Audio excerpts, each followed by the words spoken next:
कभी रात में आसमान को देखकर सोचा है कि ये सब कुछ कहां से आया? या फिर हमारे पैरों के ठीक नीचे इस धरती के बिल्कुल सेंटर में क्या छिपा है? तो चलिए आज चलते हैं एक ऐसे ही सफर पर, ब्रह्मांड के जन्म से लेकर पृथ्वी के दिल तक। ये कुछ ऐसे सवाल हैं जो इंसान ना सदियों से पूछता आया है।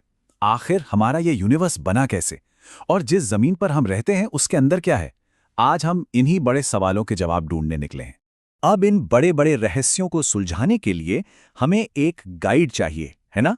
और हमारा गाइड है भौतिक भूगोल, यानी कि फिजिकल ज्योग्राफी। तो पहले ये समझते हैं कि ये आखिर है क्या। सीधे साधे शब्दों में कहें तो फिजिकल ज्योग्राफी एक तरह से पृथ्वी की बायोग्राफी लिखने जैसा है। ये हमें बताता है कि पहाड़ कैसे खड़े हुए, समंदर कैसे बने और ये मौसम क्यों बदलता रहता है। मतलब हमारी इस पूरी यात्रा के लिए ये हमारा रोड मैप है।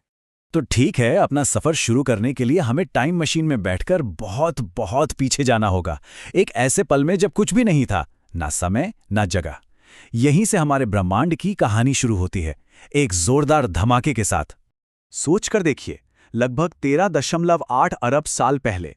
ये नंबर इतना बड़ा है कि इसे ठीक से कल्पना करना भी मुश्किल है। बस एक पल में एक बहुत ही छोटे से पॉइंट से हमारा ये पूरा विशाल ब्रह्मांड पैदा हो गया। इसे ऐसे समझिए, पूरे यूनिवर्स की सारी एनर्जी और सारा मैटर एक सुई की नोक से भी छोटी सी जगह में बंद था। फिर अचानक एक जबरदस्त धमाका हुआ जिसे हम बिग बैंग कहते हैं, और ब्रह्मांड हर दिशा में तेजी से फैलने लगा। और कमाल की बात तो ये है कि ये आज भी फैल रहा है।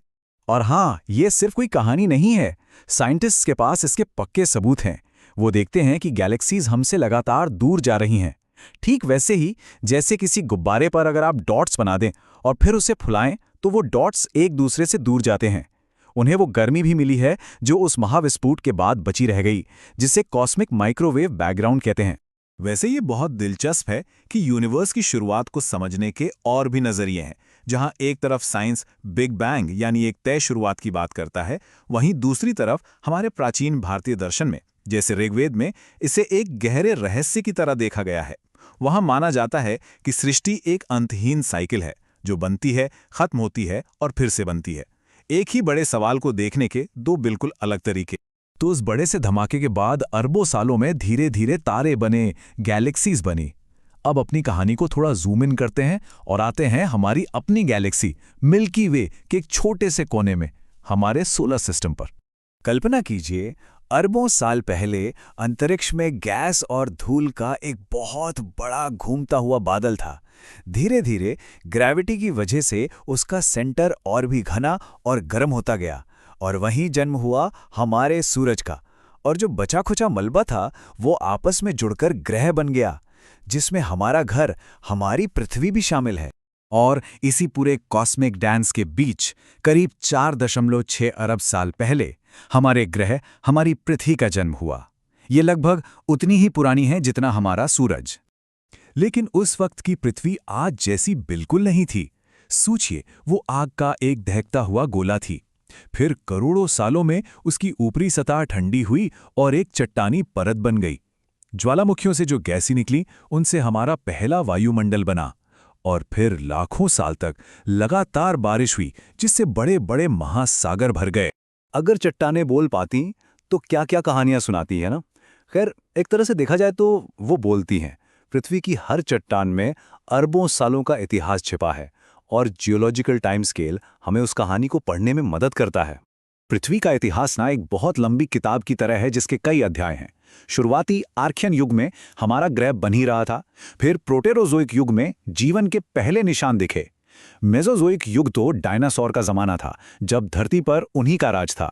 और सबसे नए सेनोजोइक युग में स्तनधारी यानी मैमल्स आए और हमारे हिमालय जैसे ऊंचे पहाड़ बने। तो हमने बाहर की दुनिया देख ली, समय में सफर कर लिया। अब बारी है अंदर जाने की। अब हम स्पेस में नहीं बल्कि जमीन के अंदर सफर करेंगे, सीधे हमारे पैरों के नीचे पृथ्वी के रहस्यमयी केंद्र की ओर। हम सब अपनी पूरी जिंदगी पृथ्वी की सतह पर इसके ऊपर चलते हैं, पर क्या कभी सोचा है कि इस सतह के हजारों किलोमीटर नीचे क्या है, वहां क्या छिपा है? चलिए इस राज से भी पर्दा उठाते हैं। अब देखिए, हम पृथ्वी के केंद्र तक कोई गड्ढा तो खोद नहीं सकते, तो वैज्ञानिकों ने भूकंप से निकलने वाली तरंगों का अध्ययन करके अंदर की एक तस्वीर बनाई है। इससे पता चलता है कि पृथ्वी की 3 मेन लेयर्स हैं। सबसे ऊपर एक पतली परत जिसे क्रस्ट कहते हैं, फिर एक मोटी पिघली हुई चट्टान की परत जिसे मैंटल कहते हैं, और सबसे अंदर बेहद गर्म निकल और लोहे का बना हुआ कोर। पृथ्वी के कोर का जो बाहरी हिस्सा है वो असल में पिघले हुए लोहे का एक घूमता हुआ समुंदर है, और ये घूमता हुआ लोहा एक बहुत बड़े जनरेटर की तरह काम करता है जो पृथ्वी का शक्तिशाली मैग्नेटिक फील्ड बनाता है। ये एक अदृश्य सुरक्षा कवच है जो हमें सूरज से आने वाले खतरनाक रेडिएशन से बचाता है। और इसी सवाल के साथ हम आज की अपनी ये खोज यहीं खत्म करते हैं। जरा सोचिए इस बारे में, अगर पृथ्वी के केंद्र में ये विशाल इंजन काम करना बंद कर दे और हमारा ये मैग्नेटिक कवच गायब हो जाए तो क्या होगा? हमारे ग्रह का और इस पर मौजूद जीवन का क्या होगा? ये एक ऐसा सवाल है जो हमें याद दिलाता है कि हम कितनी नाजुक और अद्भुत दुनिया में रहते हैं।